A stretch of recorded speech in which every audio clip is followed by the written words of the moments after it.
Hello, my name is Teresita Blanco, the Artsy sister, and today I wanted to talk to you about art history, which shows people in wheelchair. Like this one was a really hard one for me to make because finding like last time I did blind folks in paintings, but that one was a little easier. There was a lot of example, but this time finding folks in wheelchair, it was like very difficult to find. So, like the earliest example of somebody in something that resembles a wheelchair is in this Greek vase, and then it features, and then it shows this fellow or king on a wheelchair, and then he's speaking to his advisors and stuff.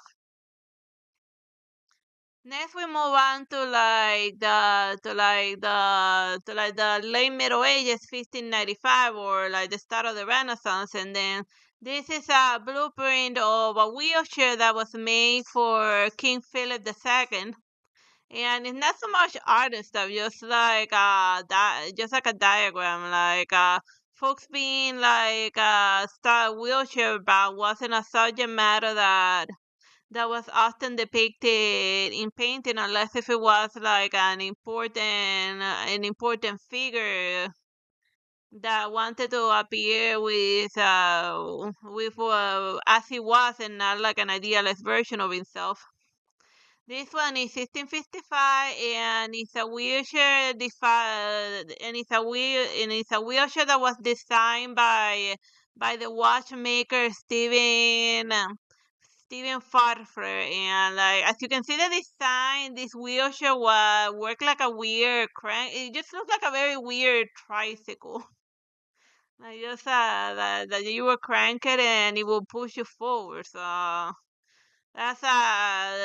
So that was a very interesting cookie design before the advent of like the modern wheelchair. But as you can see in like early Greek times, the wheelchair was one could almost say that it was a technology that was lost when it got like to the Dark Ages. From when we went from like the Roman time to the Dark Ages, and it just simply got lost to time until they had to literally rediscover the proper way to do a wheelchair.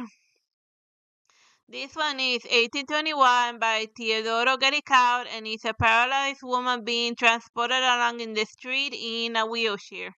And this wheelchair is instead of you pushing it forward, it's pulled back. You push it backwards. So it's not it's like extremely far removed from the functional wheelchairs that we have in like the modern times. And as you can see like the normal the walking people citizens just looking at the person on a wheelchair with like utmost utter disdain because this is like the Europe. This is like the Europe that we're talking about, where people used to like throw rocks at crazy people just because it was slightly amusing to watch somebody who's not in their right mind going hysterical, or they would burn cats alive because it was hilarious for them to hear the guy screaming until he died. But like if people forget that 200 years ago, like people were just like god awful. The things that people used to do before the invention of television for entertainment. Those were the dark days. This one is 1830, an invalid being drawn through a garden in an early design of the wheelchair. So far the wheelchair it requires somebody that walks in order to it looks more like a mini chariot at this point. Like it's not like that ancient wheelchair design from the Greek times where it looks like the person could like push himself forward. No, over here the wheelchair still requires somebody to drag them along. It almost looks like, and even the thing that his helper human it has, it looks like a harness that you use to plow the fields and stuff. And over here we have 1830 Goya. mendigos que se llevan solos, or beggars that drag themselves along. So as you can see, it's an early version of a wheelchair where the person who's not able to walk is able to push himself along without needing the assistance of another fellow. Oh, interesting side note. That is post-war imagery that you're seeing over there from after the Spanish Civil War. No, yeah, because wasn't it Spanish or was it when like the French people attacked? Yeah, yeah, no, no, not the Franco. Napoleon. Don't forget that Napoleon. Yeah, the Napoleon actually attacked Spain. And then, yeah, but the Russians weren't having none of it. That's as far as that he was able to. Napoleon was able to advance as far as Spain, but but when he like went to Siberia, like the weather got to him. It was too cold for him to conquer that way. So what you're seeing over there is post-war Goya. Yeah, after all of the crazy stuff, so just imagining being a painter and you open the window and you're seeing the French like cutting like the nuts out of someone and like publicly pulling his guts out for like having the goal to like standing to standing out and like whoever says that like the French are not into war and stuff, they forget that Napoleon Bonaparte sister Waterloo, I'm defeated in Waterloo, Waterloo. All right. I see my faces, I want to. Whatever, Waterloo. This one is 1850, Henry Tonks, and this is the father of the painter in a wheelchair. And oh yeah, you can even see like the small details that he did on like the legs that it shows sores at the flat of the feet. So like if he has sores on the feet and he can't walk, maybe it's like diabetes or something. I don't know. Well, the point, if you're like a doctor and you can identify those sores, put it like in the comment and stuff. But it's just old age related, being wheelchair bound. And now that his wheelchair is looking very modernish. You know that it has the nice wheels on the side, and it even looks comfortable too. But it's still very bulky. This one is 1877, Frederick Alfred, and he eventually became a by Cardinal Massa. No, no, no. It's Cardinal Mazarin, drawn by by Alfred Fredericks. And like this cardinal was like very like he was like very influential and like talking to the kings and stuff. Like yes, he was like he could kind of walk with a stick, but people think that like just because you're that only people that are not able to use a leg are stuck into wheelchair. But then there are those that they give 5 steps and then like their knees like give out and stuff. So then they still need a wheelchair even though if they're in a terrible situation where they gotta use their legs, then yeah, they can still make use of them, but only for a very short amount of time. Like their stamina bar is in the negatives. And he almost even reminds me a bit of Gemma from Bloodborne. He's in a wheelchair and he has a little threaded cane and everything. So this one is in 1914, and he's the painter. Gustave Renoir is a portrait of this painter made by Tila Duriex. Like Renoir, in the later part of his life, he suffered a stroke, and then he wasn't a. So then, in order for him to be able to continue painting, over here you see that they would tie the paintbrush into his hand. So then this is what so then over here you can see that that's exactly what she depicted. Renoir continuing his artwork in his late life, and in the foreground you see like his later work, and in the background just his fancy studios also. It's very interesting. It's very interesting that this portrait that this woman made of like the Great Impression, especially Renoir, but like in the later part of his life.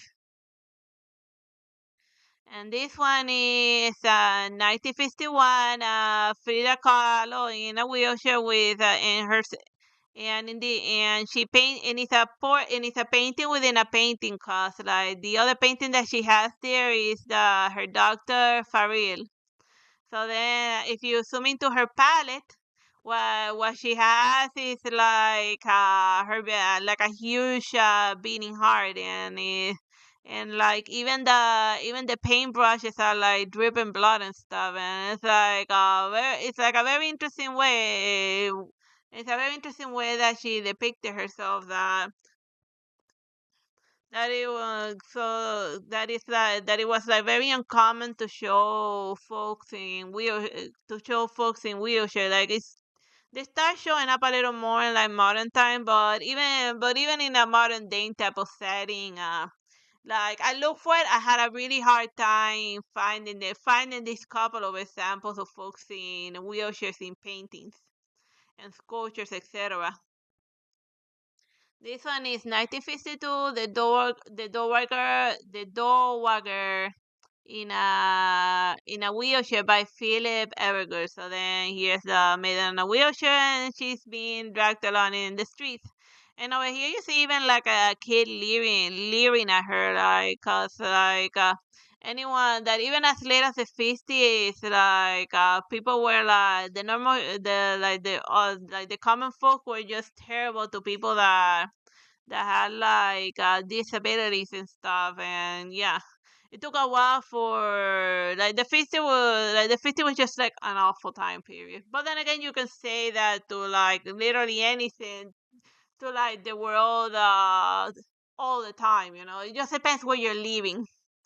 Like there's a hell going on somewhere at every moment in somewhere in the world. This one is 1959, Leon Kossoff, Man in a Wheelchair. So here he is sitting down, and the weird smooshy pattern of like the wheelchair in like the foreground.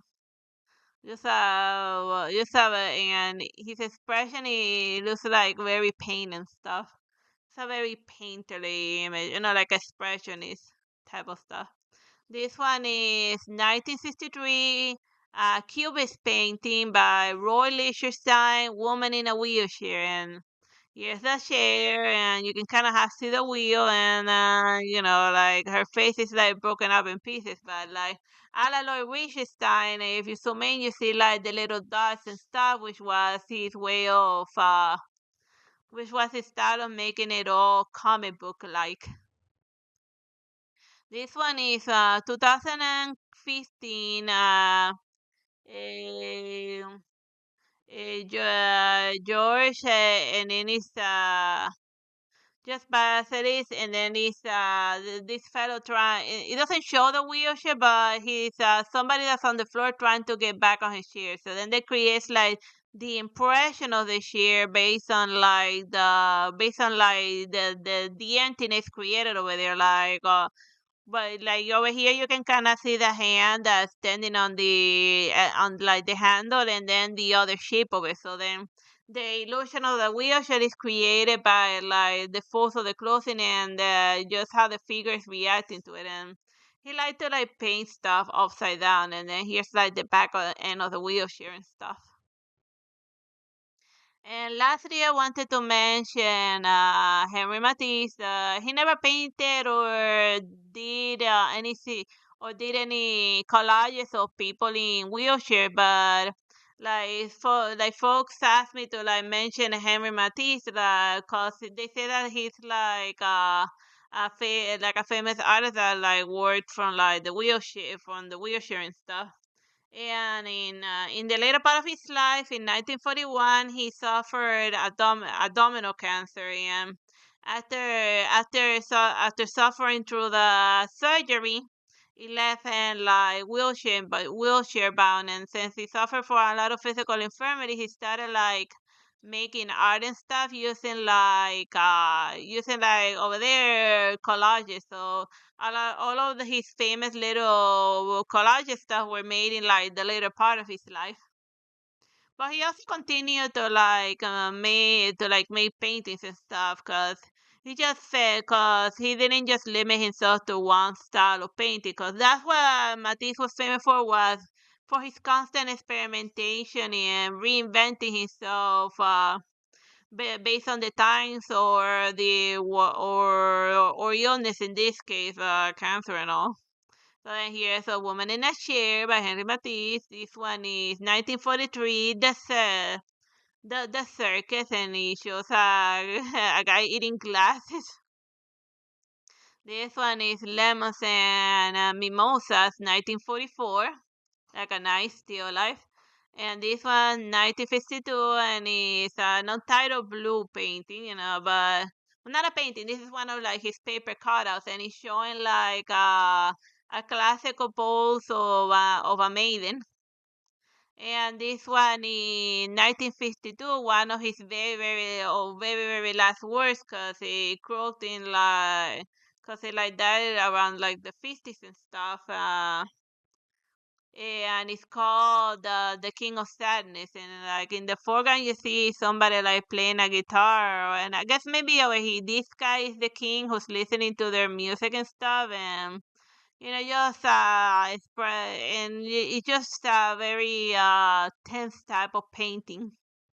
Well, not painting, like those little collages. So I hope that you found this little lecture on the art history of people in wheelchair, or in this case, lack thereof, because it was people in wheelchairs was a subject matter that wasn't like often depicted in paintings, even less than like, and I had a really hard time finding this example. So, bye bye and God bless.